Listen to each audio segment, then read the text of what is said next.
नमस्कार, मी मधुरा हितगुज या आमच्या खास कार्यक्रमात मी मनापासून तुमचं स्वागत करते आणि आज आपण ह्या कार्यक्रमात चर्चा करणार आहोत हृदयविकाराचं सत्य आणि याविषयी आपल्याला अधिक मार्गदर्शन करणार आहेत या विषयातील तज्ञ डॉक्टर कौस्तुभ परतानी। विषयाला सुरुवात करण्यापूर्वी मी डॉक्टर परतानी यांचं आमच्या स्टुडिओमध्ये स्वागत करते। नमस्कार डॉक्टर। नमस्कार।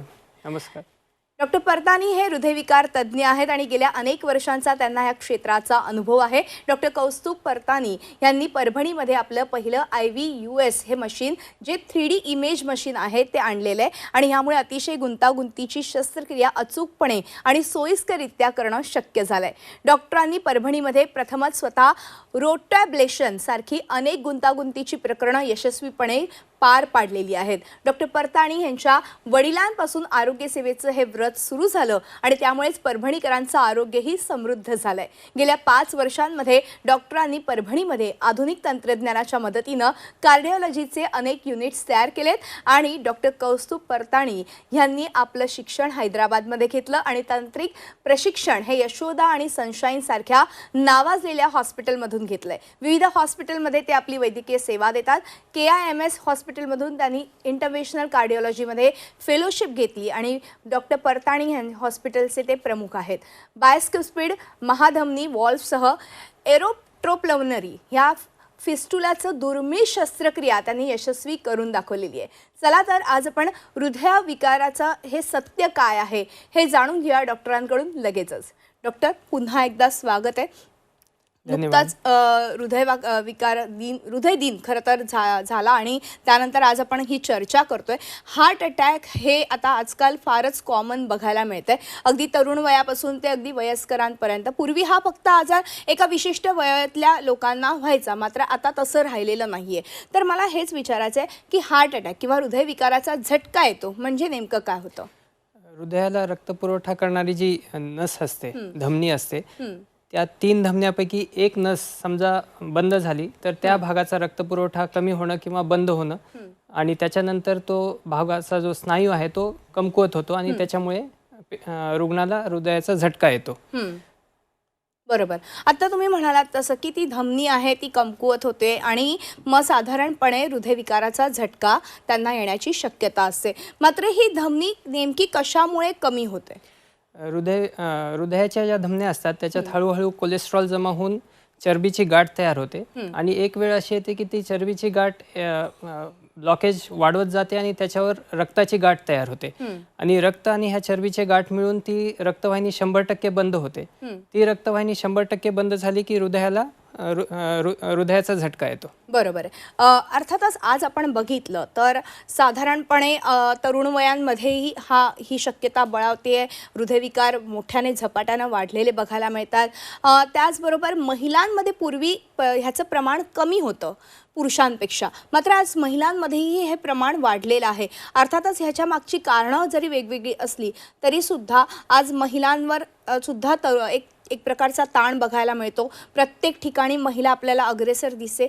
ह्याचं मुख्य कारण ताणतणाव असतं का? त्याचबरोबर आजकालची जी पिढी आहे, तरुण पिढी, यांना कुठेतरी हे ॲडिक्शनला आहारी गेलेले आहेत। मग साधारणतः आपण बघितलं तर ॲडिक्शन मग व्यसनांचं म्हणजे वेगवेगळी व्यसनं त्यांना जडलेली बघायला मिळतात। हे देखील काही कारणं आहेत का? त्याविषयी काय सांगाल? हृदयविकार तुम्ही एकदम बरोबर सांगितलं। हृदयविकार संदर्भात जर आपण इंडियाचं पूर्ण इन जनरल व्ह्यू घेतला तर दर तासाला 4 रुग्ण मरतात।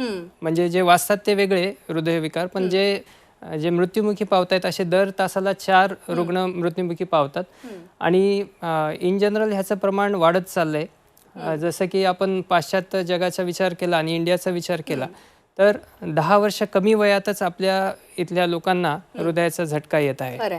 आणि अगोदर जशी परिस्थिती होती की मुलं आपल्या आईवडिलांना घेऊन किंवा मोठ्या माणसाला घेऊन येत होते हार्ट अटॅक संदर्भात, पण आता आई वडील मुलांना घेऊन येत आहेत हार्ट अटॅक झाल्यासाठी। तर ही एक वाईट परिस्थिती आहे।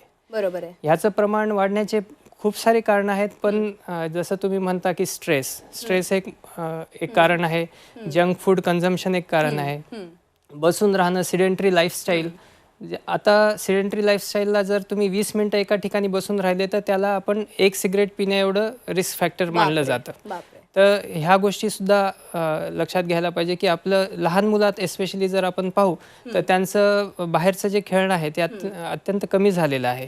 तर जी फिजिकल ॲक्टिव्हिटी जी आवश्यक आहे शरीराला ती व्हायला पाहिजे. कमीत कमी 45 मिनिटं फिरणं आवश्यक आहे आणि स्ट्रेस लेवल कमी करणं आवश्यक आहे. पुरेशी झोप घेणं आवश्यक आहे. फिमेलमध्ये पण ह्या गोष्टी स्ट्रेस लेवल आजकाल वाढत चाललं आहे, त्याच्यामुळे पण त्यांच्यात हे प्रमाण वाढत चाललेलं आहे. आता तुम्ही मगाशी बोलताना उल्लेख केला तो लहान मुलांचा. आता लहान मुलांमध्ये सुद्धा भारतातल्या लहान मुलांमध्ये हृदयविकाराचं प्रमाण हे वाढलेलं का दिसतंय? म्हणजे काय नेमकं कारण आहे आणि त्यांच्यामध्ये आपण काय प्रकारचे उपचार करू शकतो त्याबद्दल काय सांगाल? लहान मुलात हे आजार वाढण्याचं प्रमाणाचं मुख्य कारण आहे की सिडेंटरी लाईफस्टाईल. लहान मुलं आजकाल जास्त वेळ मोबाईलवर बसलेले आपल्याला आढळून येतात. त्यांचं आउटडोअर ॲक्टिव्हिटीज खूप कमी झालेल्या आहेत. तर हे एक मुख्य कारण आहे.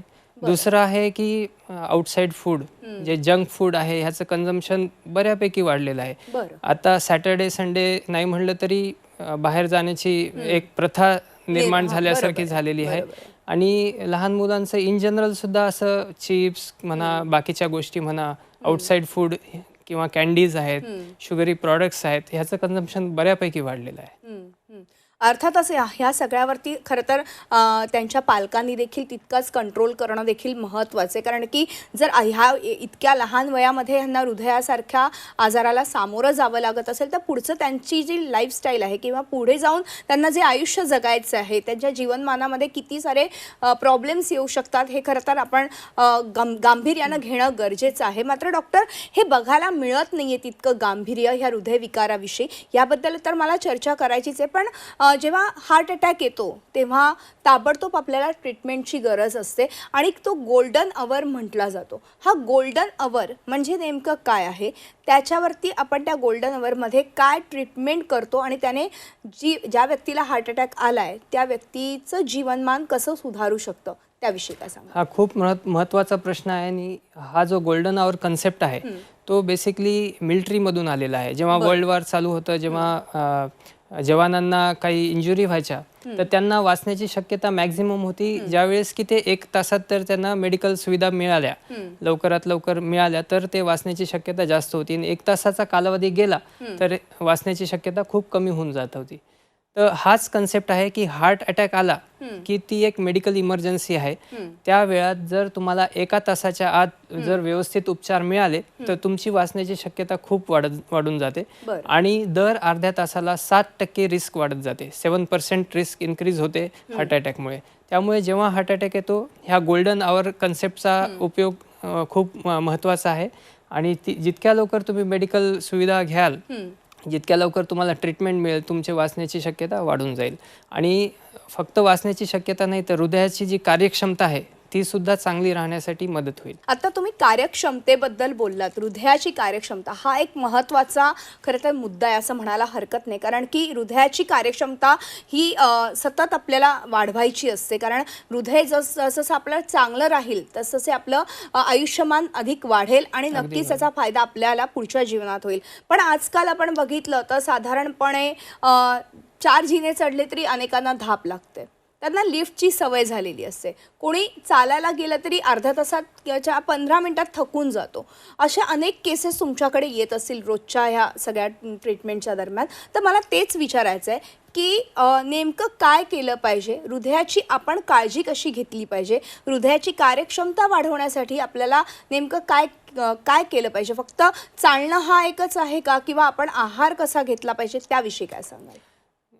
आता जशी एखादी एक गाडी आहे आणि ती गराजमध्ये पडून आहे कंटिन्युअस, तर ती परत चालू व्हायला त्याला वेळ लागतो. तसंच आपल्या हृदयाचं आहे. आपण आपली ॲक्टिव्हिटी कमी करत चाललो दिवसेंदिवस. आपण घरात बसून राहतो, जास्त काही फिरणं नाही, वजन उचलणं नाही. तर ह्यामुळे काय होतं की इन जनरल आपली शारीरिक कॅपॅसिटी कमी होत जाते आणि त्याच्यामुळे हृदयाला तेवढी कार्यक्षमता करायची शक्ती राहत नाही.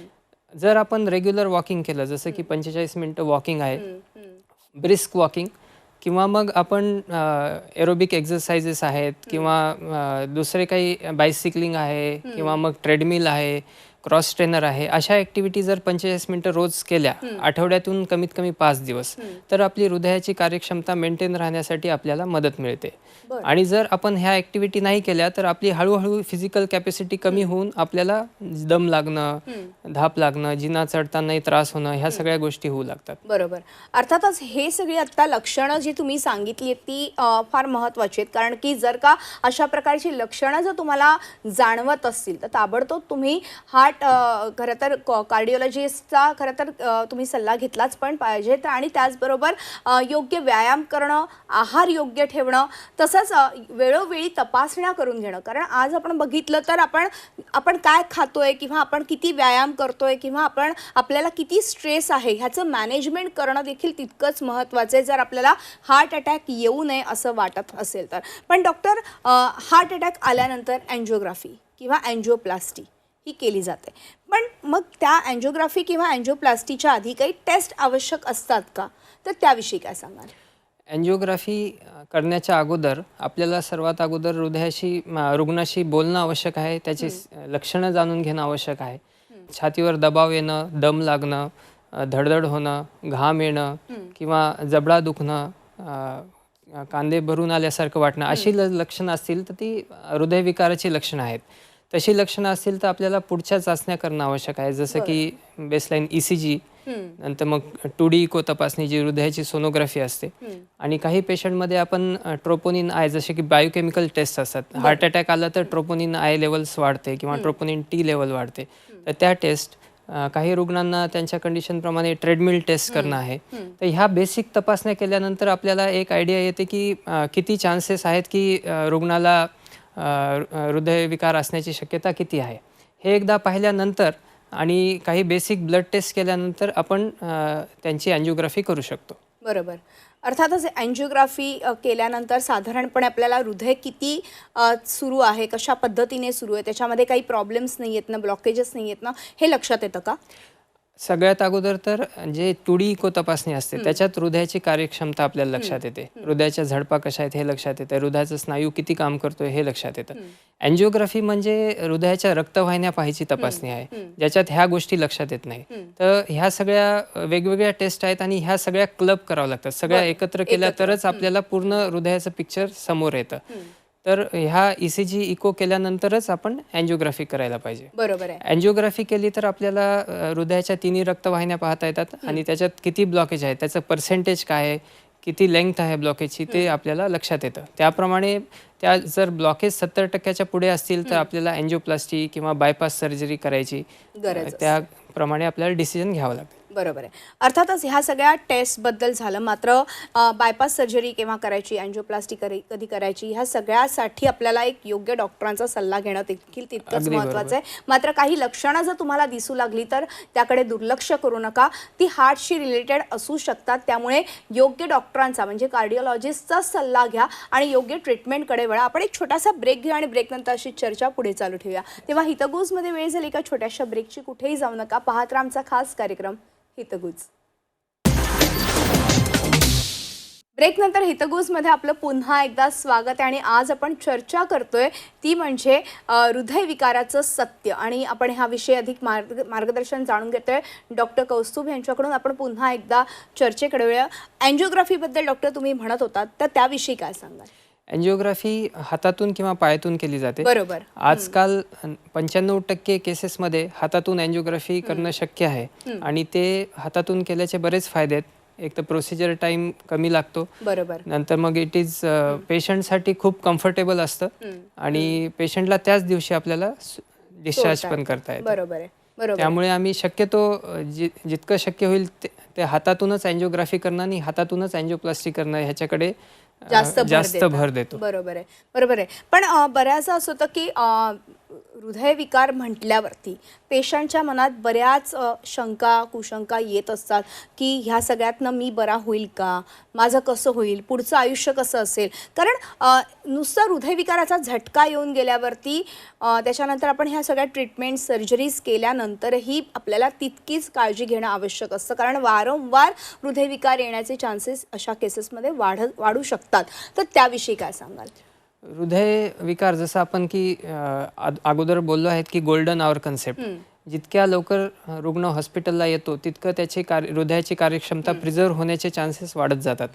तर सगळ्यात महत्त्वाचं आहे की अटॅकनंतर तुम्ही पेशंटला किती लवकर हॉस्पिटलमध्ये घेऊन येता ह्याच्यावर त्याचं फ्युचर डिपेंड राहतं. बरोबर. म्हणजे जर हार्ट फंक्शन तुम्हाला प्रिझर्व करता आलंच 50 ते 60% आसपास, तर तो रुग्ण एकदम नॉर्मल लाईफ जगू शकतो. जर हृदयाची कार्यक्षमता 30% खाली आली तर जे औषधं लागतात त्याचा नंबर, जास्त औषधं घ्यावी लागतील तरी रुग्ण चांगलं जीवन जगू शकतो, पण त्यांना औषधं बंद करता येत नाही. हे सगळ्यात महत्त्वाचं आहे. जे डॉक्टर औषधं देतात ते रेग्युलर घेणं आवश्यक आहे. पिल बर्डन ज्याला म्हणतो आम्ही, जितकं हृदयाचं काम कमी तेवढं पिल बर्डन वाढत जातं. त्यामुळे वेळेच्या वेळी ट्रीटमेंट घेणं आणि आपलं हृदयाची कार्यक्षमता मेंटेन करणं हे अत्यावश्यक आहे. बरोबर आहे. आता डॉक्टर तुम्ही फार काही मुद्दे मांडतायत मगासपासून. अँजिओग्राफी, अँजिओप्लास्टी, हृदयाची कार्यक्षमता वाढवण्याची फार आवश्यकता आहे. मात्र अँजिओप्लास्टी झाल्यानंतर आपली जीवनशैली नेमकी कशी असायला पाहिजे, त्याच्यामध्ये काय बदल केले पाहिजे, त्याविषयी काय सांगाल? अँजिओप्लास्टी झाल्या तर तुम्हाला एक 6-7 दिवस आराम करणं आवश्यक आहे. त्याच्यानंतर तुम्ही तुमच्या जीवनशैलीत काही प्रामुख्याने जे बदल करायला पाहिजे ते आहे physical exercise. Regular brisk walking म्हणजे फास्ट वॉकिंग करणं अत्यावश्यक आहे. आठवड्यातून कमीत कमी 5 दिवस 45 मिनिटं वॉकिंग किंवा दुसऱ्या फिजिकल एक्सरसाइज करणं आवश्यक आहे. आहारात नियमन आवश्यक आहे. कॉन्शियस ईटिंग ज्याला म्हणतो आपण, जेही खातोय त्याला तुम्ही चांगलं खाताय, घरचं अन्न खाताय ह्याला खूप महत्त्व आहे. ताजी फळं, भाज्या खाणं जास्त आणि तळलेल्या गोष्टी, ऑइली फूड अवॉइड करणं खूप आवश्यक आहे. आणि ह्या जर गोष्टी आपण रेग्युलर केल्या आणि बाहेरचं जंक फूड टाळलं तर ह्याच्यामुळे बराच फायदा होईल. बरोबर. आता डॉक्टर तुम्ही मगासपासून म्हणताय आहारावरती एकतर लक्ष केंद्रित करायचं आहे, त्यानंतर व्यायाम योग्य केला पाहिजे, त्याचबरोबर योग्य वेळी दर साधारणतः 6-6 महिन्यांनी आपली तपासणी करणं देखील आवश्यक आहे. हृदयाची कार्यक्षमता किती आहे हे तपासण्यासाठी आपल्याला ECG करणं देखील तितकंच महत्त्वाचं आहे. म्हणजे ह्या सगळ्या गोष्टी आपण पाळल्या तर नक्कीच आपण हृदयविकार किंवा हृदयाशी संबंधित इतर आजारांना आपण दूर ठेवू शकतो. मात्र अँजिओप्लास्टी केल्यानंतर अँजिओप्लास्टी पुन्हा करण्याची अनेक केसेसमध्ये गरज भासू शकते. असं का होतं, त्याविषयी काय सांगाल? परत अँजिओप्लास्टी करण्याची 3 मुख्य कारणं आहेत. काही पेशंट रिलेटेड कारणं आहेत, काही ऑपरेटर रिलेटेड आहेत आणि काही स्टेंट रिलेटेड आहेत. तर ह्या ज्या ऑपरेटर रिलेटेड आणि स्टेंट रिलेटेड ज्या गोष्टी आहेत त्या अँजिओप्लास्टीच्या दरम्यान तुम्हाला लक्ष देऊन करणं आवश्यक आहे. अँजिओप्लास्टी करण्याची जी प्रॉपर टेक्निक आहे ती मेंटेन होणं अत्यावश्यक आहे. ते जे स्टेंट एरिया असतो, स्टेंट एरिया जे त्याचे पॅरामीटर्स आहेत तेवढे अचीव होणं आवश्यक आहे. यासाठीच आम्ही परभणीला इंट्राव्हॅस्क्युलर अल्ट्रासाऊंडची सुविधा पण उपलब्ध करून दिली आहे, जी की एक ॲडव्हान्स टेक्नॉलॉजी आहे ज्याच्यात आपल्याला एक्झॅक्ट स्टेंट साईज किती आहे आणि किती प्रमाणात एरिया अचीव झाला आहे हे कळतं, जेणेकरून परत अँजिओप्लास्टी करण्याची वेळ येऊ नये.